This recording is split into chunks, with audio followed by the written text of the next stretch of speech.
नमस्कार, आप देख रहे हैं अपना दिल्ली एनसीआर। आज मेरी मौजूदगी है मोती नगर में। जी हाँ, आप देख सकते हैं दिल्ली के अंदर चाकूबाजी के केस दिन पर दिन बढ़ते जा रहे हैं और एक नया मामला आए दिन सामने आता जा रहा है। ऐसे ही आज एक नया मामला सामने आया। अरुण नाम के व्यक्ति की चाकू मार के हत्या कर दी गई। बताया जा रहा है कि मंगोलपुरी में अपनी वाइफ और अपनी बेटी के साथ किराए के मकान में रहा करते थे। शाम को ड्यूटी से घर आने के बाद दुकान पर कुछ सामान लेने गए, जिस कारण ये वारदात हुई और उनके ऊपर नोकीली चीज़ से कुछ 4 से 5 व्यक्ति बताए जा रहे हैं जिन्होंने हमला कर दिया। तो आइए उनके घर वालों से राय जानते हैं और बात करते हैं उनके साथ क्या की वारदात हुई और ये अंजाम कैसे दिया गया।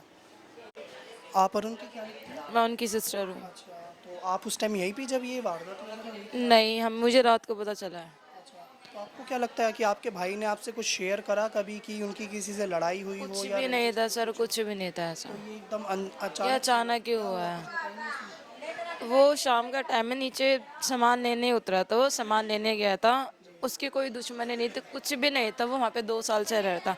हम अभी गए हैं वहाँ पे, पुलिस वालों ने एक तो पुलिस वालों ने इतना बड़ा झूठ बोला। उन्होंने ये कहा, वो लड़का वहीं खड़ा था, हम आपको क्लिप दिखाएंगे, फोटो भी है हमारे पास। उन्होंने ये कहा कि आप थाने में जाओ, हम इसको लेके आ रहे हैं। वो नहीं ले, उन्होंने क्या करा, वो पीछे से जिप्सी में उसे बिठाया, वो वहीं से उसे तिहाड़ ले गए। उन्होंने झूठ बोला कि आप खड़े, हमारे 1 डेढ़ घंटा 2 घंटा हमारा वेस्ट कर दिया थाने में। हम वहीं बैठे रहे पागलों की तरह। कुछ नहीं हो पा रहा सर, कुछ भी नहीं हो पा रहा अभी तक, कुछ भी वो के नहीं हिसाब है। से प्रशासन कोई कदम नहीं उठा रही है? नहीं, कुछ भी नहीं हुआ अभी तक। होता तो आप बताओ, कह रहे कि काउंटर हो जाए, क्या काउंटर हो रहा है? कुछ भी काउंटर नहीं हो रहा वहाँ तो। कुछ भी नहीं हुआ। ये बताओ आप किस चीज़ का वो मांग रहे हो, बताओ। तो हमारे कितनी बुरी चैनल तरीके, अभी हम आ गए, जो दुकान थी जहाँ मारा है ना, वहाँ पे पूरे में ब्लड था, दुकान के अंदर ब्लड था। हाँ, आप होते, आप चलते, आप देखते वहाँ की जगह पे कैसा मार रखा। वो पूरे फर्शों पे, रोड पे खून पड़ा उसका अभी भी। तो हमारे चैनल के माध्यम से सरकार से कुछ कहना चाहेंगे? सर सरकार तो कुछ कर ही नहीं रही। किस कौन सी सरकार की बात नाम कर रहे हो आप? किसका नाम ले रहे हो? ये कुछ कर पाएंगी? मनीषा का केस सुना है? कितने दिनों में दाग लगा था उसका, लगा था ना। उसके माँ बाप आज भी ऐसे ही बेचारे। उसको इंसाफ मिला? नहीं मिला। उस लड़के को बंद कर लिया, वो छोड़ देंगे, थोड़े दिनों में बेल हो जाएगी।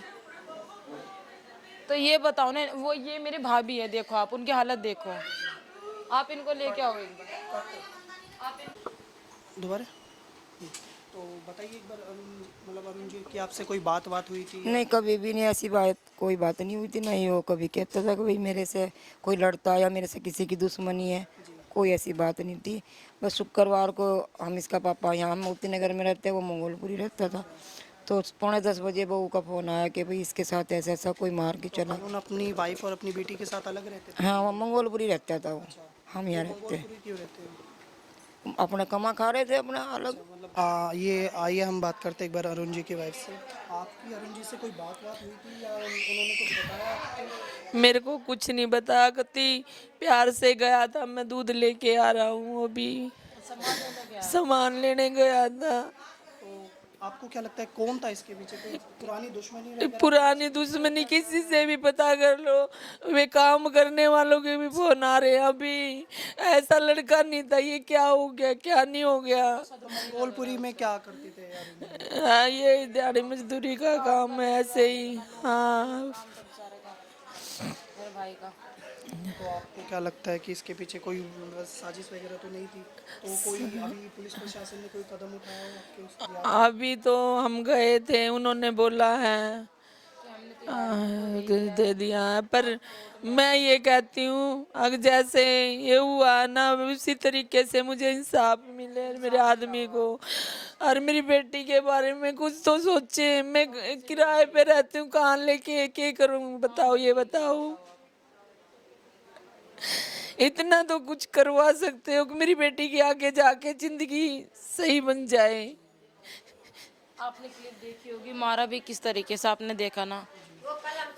उन डॉक्टरों ने ये बोला, एडमिट था, वो रेफर कर दिया, वो वहीं ख़त्म हो गया था सर। वो रात को वहीं ख़त्म हो गया था, जब उन्हें उठाया ना वो वहीं ख़त्म हो चुका था।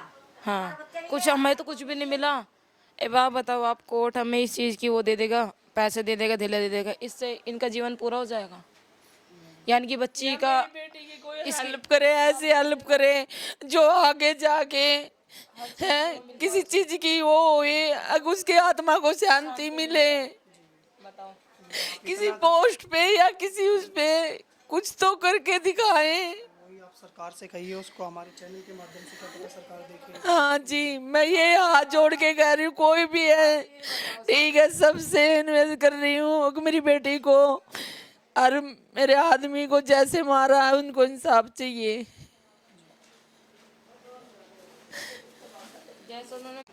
आइए हम बात करते हैं अरुण के पिताजी से। अंकल क्या हुआ था एक बार बताएंगे? देखो, मैं वाल्मीकि समाज से हूँ और मेरा बेटा किसी के साथ कभी लड़ाई झगड़ा कुछ भी नहीं होया।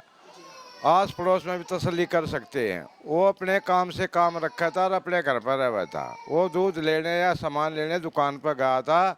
वहाँ कुछ 6 बदमाश बताए जो आज हम पुलिस के पास गए तो उन्होंने बोला कि 5 को तो हमने जेल भेज दिया है, यो एक ऐसे तफ्तीश करके न हम इसको भी जेल भेज रहे हैं। हाँ, मेरा लड़का किसी से कोई लड़ाई झगड़ा नहीं करता था और ना ही उसमें कोई ऐब था किसी किस्म का।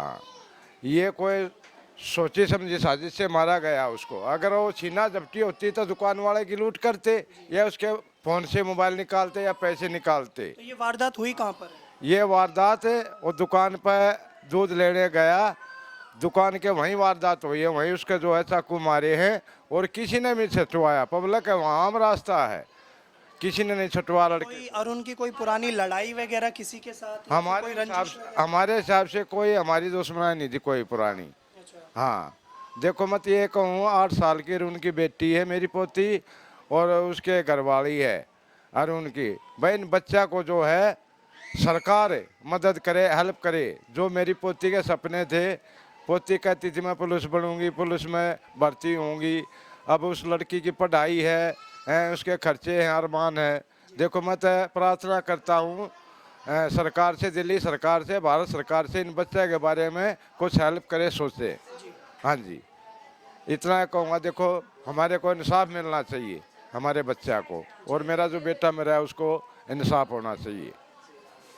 ये कर जैसा कि आपने देखा, अभी हमने अरुण के घर वालों से बात करी, उनके पिताजी से, उनकी माता जी से, उनकी बहन से और काफ़ी अन्य सदस्यों से भी बात करी। उनका भी मानना ये है कि अरुण की किसी से कोई लड़ाई या कोई संजिश या फिर कोई पुरानी दुश्मनी नहीं थी जिस कारण इस वारदात को अंजाम दिया गया। उनका भी मानना ये था कि ये एकदम अचानक से वारदात हुई और लोगों ने एकदम से उनको जैसे वहाँ पे पुलिस को मौके पर जांच दी और तुरंत ही मौके पर उनकी वहीं पे मृत्यु हो गई।